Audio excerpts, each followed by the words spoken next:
So there was actually one thing that I wanted to talk about, and I'm actually not even sure if I'm going to post this video because it's not something most people talk about. But, you know, I figure what the hell, I'm sort of documenting my journey, and I guess this is all part of the journey, so maybe it's a video I'll look back and laugh at someday. But anyway, I just wanted to mention this because I feel like a lot of people probably deal with injury and, you know, other physical downsides, downfalls of training, and, you know, particularly just really pushing your body to the limit for, you know, a competition like this. I mean, you're bound to run into some roadblocks and stuff. So anyway, I was at the gym, I guess it was last week, it was Sunday of last week, and I was doing legs, and I was really just killing it. You know, I think I've always been kind of self-conscious about my legs, you know, thinking, because I know there's a lot of guys that have like crazy upper bodies and they got chicken legs, and that's never been a problem for me per se, but, you know, I feel like that is a huge criticism that I think a lot of people lose points for when they're bodybuilding, you know, if their legs aren't up to snuff. So I think I've just been sort of self-conscious about that, and if anything, I probably overtrained my legs, and, you know, based on what Jeff has told me and from the feedback I've gotten from people on Instagram and stuff, you know, I think my legs are solid. I think I'm in a good place there. But anyway, you know, I still hit them as hard as I possibly can because they can always be bigger, right? So anyway, this past Sunday I was doing legs, and I squatted for like 45 minutes, taking breaks, you know, I take some breathers and stuff, but I was squatting, you know, what for me is really heavy, and I always will chase a squat with the leg press. And I don't know, I just feel like I can really just burn my legs out when I hit the leg press, you know, because I go like full range of motion with some serious weight, and, you know, I'm usually just screaming, you know, not screaming, but I'm that guy grunting in the corner of the gym doing the leg press. That's just what it is for me. I actually was leg pressing years and years before I really got serious about squats, you know, and I really feel like the leg press is where I actually was able to build up some size in my glutes and my legs. So anyway, I was hitting the leg press, and one thing that I've been adding recently are some what I call baby reps, you know, where I'm like limiting the range of motion to like a 3 or 4 inch push. And normally I would look around the gym and I kind of criticize guys for like using partial range of motion with their exercises, because, you know, I've just always been of the mindset that a full range of motion is how you're going to like fully develop the muscle. And you know, I'm kind of getting away from that a little bit. I still start with a full range of motion. I go as heavy as I can, and recently I've been putting more and more weight on the leg press at the end, and I'll do like 3 or 4 sets of crazy weight. What for me is crazy weight, you know, 15 to 20, maybe even up to 30 reps, like just little baby reps where I'm like just bending my knees and pressing out the weight like 3 or 4 inches. And I find that just totally torches like my upper quads, my hip flexors, even my glutes, depending on where my feet are spaced. And I was doing that Sunday, and like the upper parts of my legs, like where my hip flexors are, were on fire. Like I've just never felt that kind of intensity before. And, you know, what I really want to do is try to put more mass, like particularly like on my upper and outer thighs. That's really where I want to try to add some size. So I think this might be the way to do it. So anyway, I was doing that, and I probably had over 1,000 pounds on the leg press. Again, not doing a full range of motion, because I don't have a 1,000-pound leg press. I'm not even gonna make that claim. But anyway, I did have a substantial amount of weight, more so than I ever think I have had on the leg press. And I did it, you know, and then I think I finished up with some calf raises, pretty hardcore. And I actually, at the gym too, I was that like douchebag that like stopped and I took a picture of the leg press with all this fucking weight on it, and I was like, Bobby versus the leg press, Bobby wins. And I posted that on Facebook. So about a half hour later, I'm at home. I'm in the shower, and this is the embarrassing part of the story, I guess, depending on how you look at it. I'm in the shower, and sure enough, I feel a bump in my butt crack, and I know what it is right away, because it's happened before. I guess it was about 10 years ago. I was doing the same exact thing. I was doing a really heavy leg press at the gym, and sure enough, I went home, and I felt a bump about the size of a pea, and I think we all know what it is. I think everybody's familiar with hemorrhoids, and it's not something that happens very often. I think this is literally the second time in my life, and it has been because I've been pushing too much weight on the leg press at the gym. I think people are just so embarrassed or uptight, hesitant to talk about stuff like this because, it's a part of your body that people don't like to mention. It's your butt crack, and the truth is we've all got one.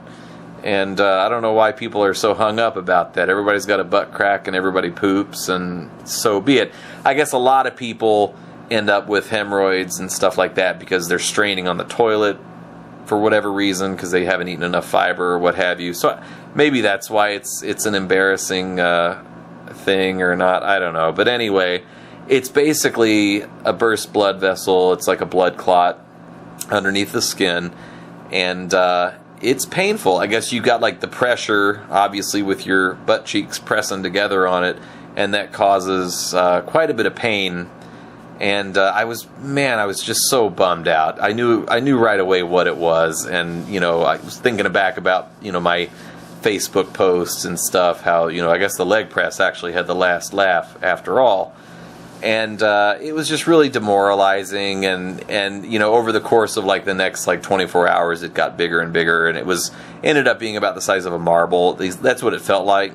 It's uncomfortable, and I don't remember it being, it wasn't as painful as the first one I had like 10 years ago, as much as I remember that whole thing.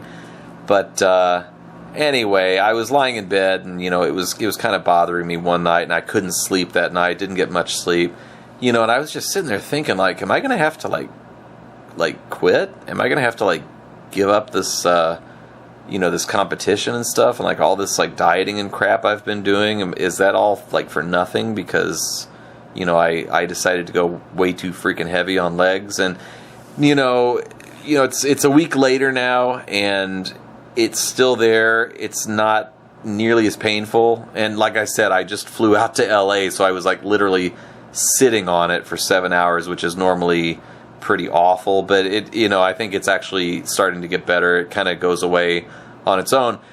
And I actually went and saw a doctor in New York before I flew out to LA, because I've got health insurance, and I just wanted to make sure, my ass cheeks weren't going to fall off or something. So I went to this doctor, and he took a look at it, and he just kind of said, we could cut it out. It's a minor surgery, but he's like, you'd end up being in more pain than if you just left it alone, and on top of that, you'd have to take like some narcotic painkillers. And he was like, and you probably don't want to be on that kind of stuff when you're traveling, which I completely agree with. So anyway, he said, better to sort of let it run its course, and I think the body will sort of reabsorb that blood clot eventually, but the doctor seemed to think that it might or might not. So he said if it doesn't, and it's a problem, a week or two from now, we can do that little surgery and cut it out. So anyway, I think it's getting better. I'm not too worried about it. And I went to the gym when I got to LA, and I've been working out for the past week.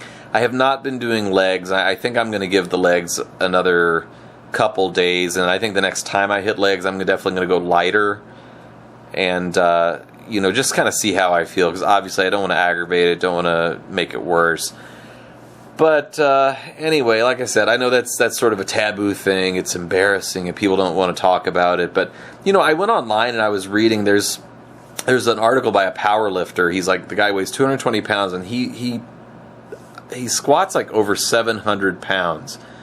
And this guy actually wrote this article about the fact that he gets hemorrhoids, and he kind of said that's something that powerlifters just deal with, because if you're pressing that kind of weight where like, you got like blood running down your nose because you're bursting blood vessels in your nose and stuff, guess what?